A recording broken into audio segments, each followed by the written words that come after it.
Hello, and we come now to the fifth Sunday of Easter.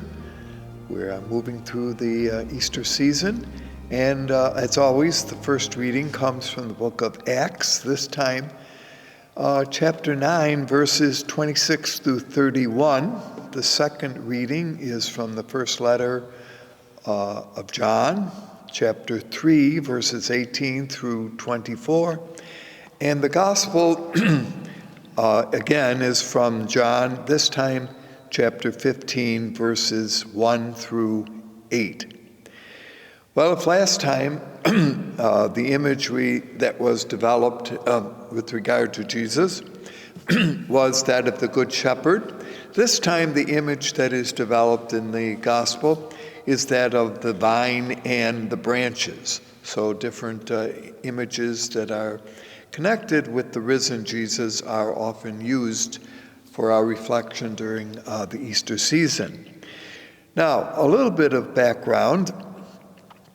In the Mediterranean world, as we have noted on a number of occasions, one of the most important values or virtues that needs to be respected is honor.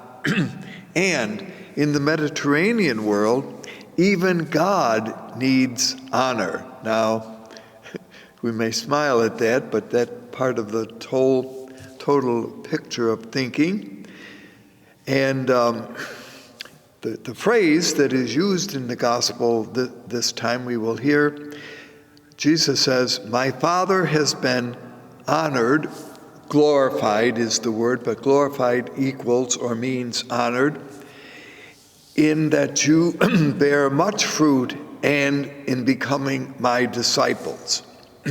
So what we are looking at, a little bit in this gospel passage this time is a reality that was much understood or used in the first century world called patronage. Namely, a patron was someone who, of course, took care of or honored the needs that someone has. In this world, the central government was to look after their own needs, and in that world, there wasn't a central government. I misstated that. And everyone took care of as they had to at the lower level, often took care of their needs by a process which we today would know as trading or bartering. In other words, you didn't actually use money, but you used some kind of goods that you had that another person needed, and that by this inter-exchange, you received the items that you needed. Now, there comes a time when social equals were unable to help each other, and so therefore they had to look for someone who had greater means, and that would turn out to be the role of the patron. That's where we're kind of looking at here.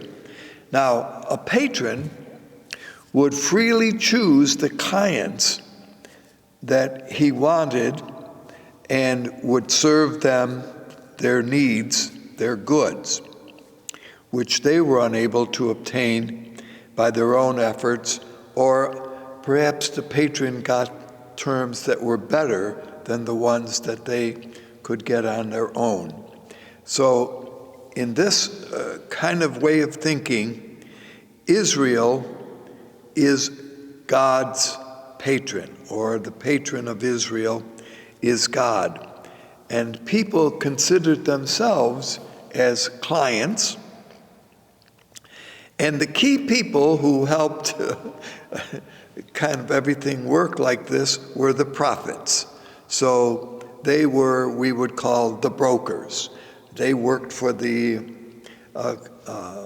client, rather they worked for the patron. They dealt with the clients, and they kind of worked out the deals that would, again, in the end, bring honor to the patron. Jesus himself in the gospel, therefore, is considered to be the broker of God, who is the patron. And after all, it is God who sends the seeds, the rain, and bestows other favors on people. Now, when Jesus in this gospel is pictured as being the true vine, then he replaces the vine that was Israel. You will remember that one of the characteristics of the fourth gospel, the Johannine gospel, we have noted this on other occasions, is the theme of replacement. That in other words, something very important and very regular in Jewish life in Israel's history, Jesus now replaces. And always, of course, the replacement is richer and is better. And in that case, very often, Jesus is pictured as replacing something or some symbol or reality that belonged to Israel. So, if Jesus is the true vine, therefore he replaces the vine that is Israel. That's kind of the trade-off here. And there is therefore a solidarity between the client and the patron. So who is the client? Well, those who believe. They bond with the patron. They try to be single-minded, try to be single-hearted, and the responsibility, therefore, all of this is kind of very familiar, as you know. Vine growing was very much, wine, of course, was very much a part of the Mediterranean world in Jesus' time. Now, the response of the vine dresser, now who is that? Is that he will not allow any unhealthy fruit to grow, and therefore it's his job to appropriately trim or cut or eliminate, however that is done. And we will hear these words, of course, in the little section that we're listening to. God, therefore, the patron, is honored when the clients draw their life from Jesus, the vine, who is also the patron's broker. And the client must accept and embrace the gift of life and bear fruit. Now, every year, those of you who are familiar with the vine, and there's a lot of background here, I suppose, that we're familiar with. This picture of the vine dresser, and branches, by the way, in this gospel is an allegory. We've mentioned before that allegory is not looking necessarily at the plain history, but is looking at the meaning behind the images that are being used. So in this situation, the fourth gospel, the Johannine writer is employing allegory. And there were only a few, by the way, fruit trees that were planted in this part of the world. Actually, there were three: the fig tree, the olive tree, and the vine. And sometimes they were often planted together because by working together, they could resist, particularly drought, which was if there wasn't sufficient rain at any particular year or season of the year, then their togetherness apparently gave them a certain strength. Now, small farms planted close together, as I say, these three, because they embraced in their growth and in their produce. However, the vine is the most important imagery here, remembered.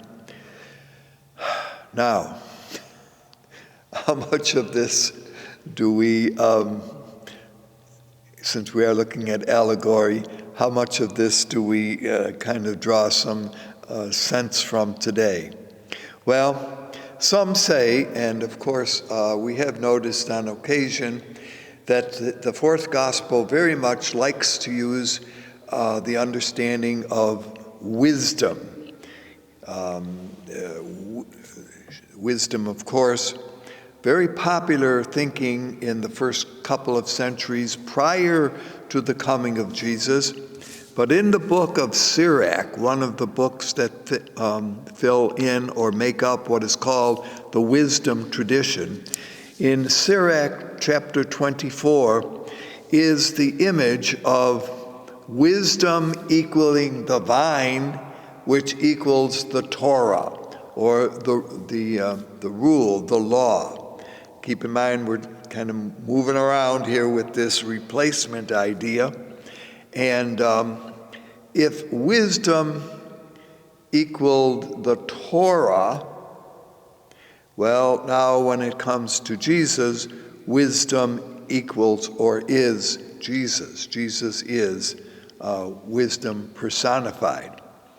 Now, it's also interesting to notice that other writers of this period, particularly the great writer Virgil in the Roman tradition, pictures Dionysius, who is connected with wine, of course, taught people how to use the vine and was a vine grower in a certain way.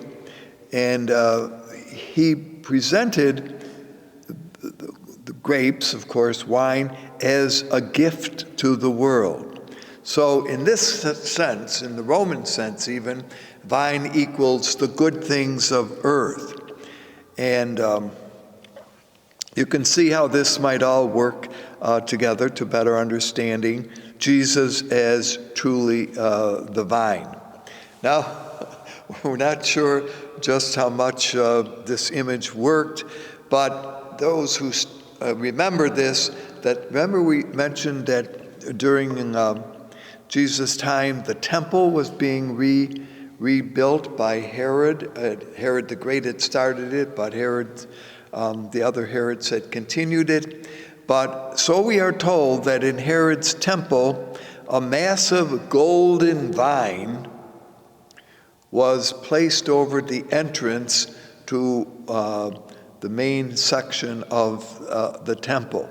So is that, again, some use of the divine imagery? Could be. Vine also equals a sense of community. Now, in order for, I'm not sure you will do this with people, but in order for the vine to truly grow, it needs to be pruned to provide for long-range, healthy fruit, and those, especially those leasing the vineyard, were responsible for cutting away what was useless. Hence, in the little reading that we're here this time, when the pruning is done, now pruning doesn't just mean that it's bad things, but those of you who are working with plants, and I'm not an expert in that, but I hear that you have to prune your garden every so often. The reason is that strengthens the main flowers or goods to grow stronger. So pruning is a natural and a necessary way of enabling better growth and a future for the plant, or whatever it happens to be. So all of that says that even in first century world, there was a pruning of vines that took place. They're even making the estimate of Pliny the Elder, again, one of the Roman writers, says that this particular part of doing things should have been no longer than 10 days after May 15, Now, I don't know how they all figured this out, and it may have been more the Italian soil than Middle Eastern, but they are somewhat in the same range. So all of this imagery of, and as we said, this is allegorical, but all of this imagery would have been well appreciated by the hearers of the fourth gospel, as he is picturing Jesus, therefore, as the one who, through his action, brings honor, going back to the point that we began with, to the Father, and that those who believe in Jesus and accept his ways, by so doing, bring honor to God, to the Father. So stay united, says the gospel, with Jesus, the vine and the branches, and certainly we kind of get that understanding that the branches which are not connected to the vine, of course, have no strength and lose their ability to be fruitful. On the other hand, the vine by itself can't be very fruitful if it doesn't have branches. So there is this harmonious working together of vine and branches, again, bringing to God, the giver, the patron, the honor that is due. So all of that is a little bit of a background here to this very popular image that we hear. Therefore, we're talking about, as we look at this, a symbolic relationship between God, between Jesus, and between all who accept the message of Jesus. So it is for this reason, and going back to a point that we heard on another occasion, Jesus is willing to lay down his life for those he loved. So once again, this relationship is very much developed. And it is, as we have noted, a popular theme of the fourth gospel. The relationship, and we will hear this again upcoming, this relationship certainly with Father, Son, and members of the community is built on the love. So we can certainly appreciate that. Stay close, says the gospel, to Jesus. And now, branches that are kind of cut off are pictured as being burned up. Well, that's more than allegorical. That's the way in which it was done.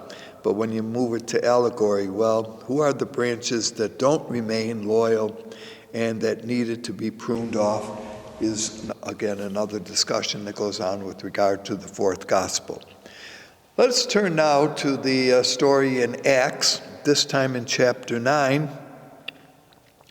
And it has to do with Paul.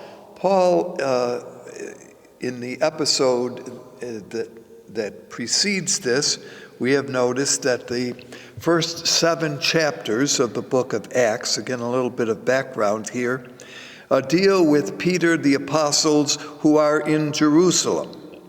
Then, later on, chapters 16 through 28 chronicleize the activities of Paul. Lying in the middle are chapters 8 through 15, and one notices that this time we're looking at chapter 9, which are not quite as unified in presenting the whole story of the development of the Christian communities moving, as it were, west through the northern part of the Mediterranean world. So this now pictures Saul. And remember, in this work, Saul, of course, is his Hebrew name. Carefully and cleverly, in certain spots, it is simply changed to Paul, which would be his Roman name. So we remember him as Paul, but in the Acts, we're still referring to him as Saul. Now, he comes to Jerusalem, and that's where a little section that we hear now, to join the company of the disciples.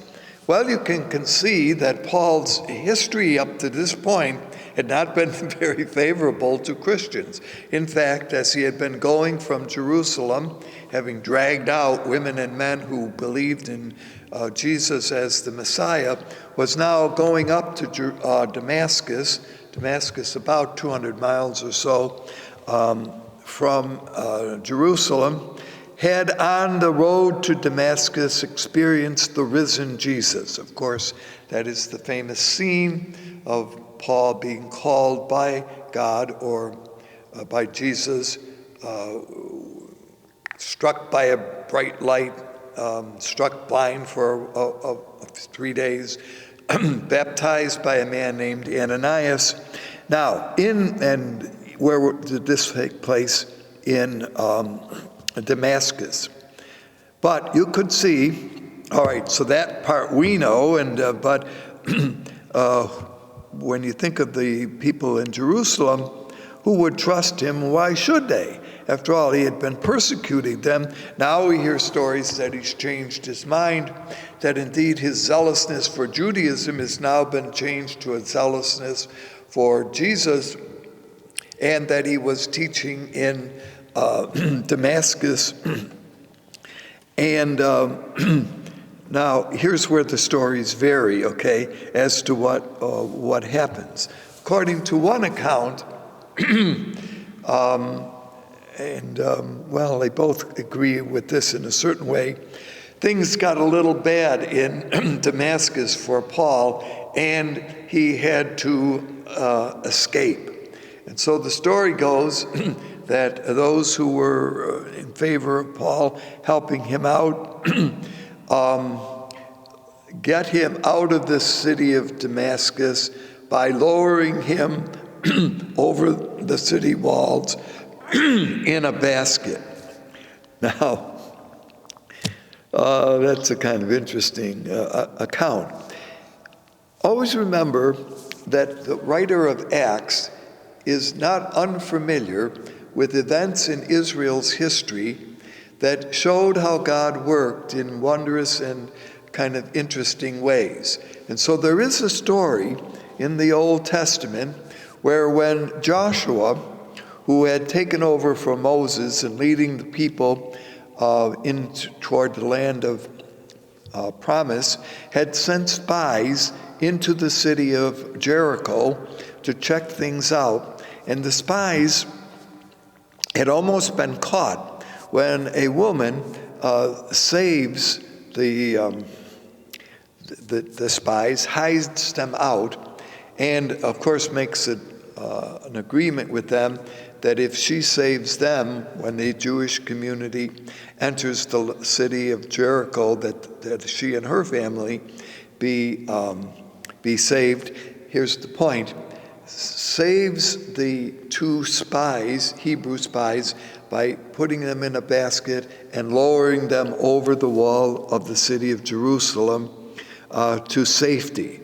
Now, whether it was in a basket or however they got down, but anyway, they did. So that was a popular story that certainly was remembered. Apparently, this woman's house was built into the very wall of the city of Jericho. Well, that worked out quite well. And of course, good things were rewarded when the Israelites took the city of Jericho.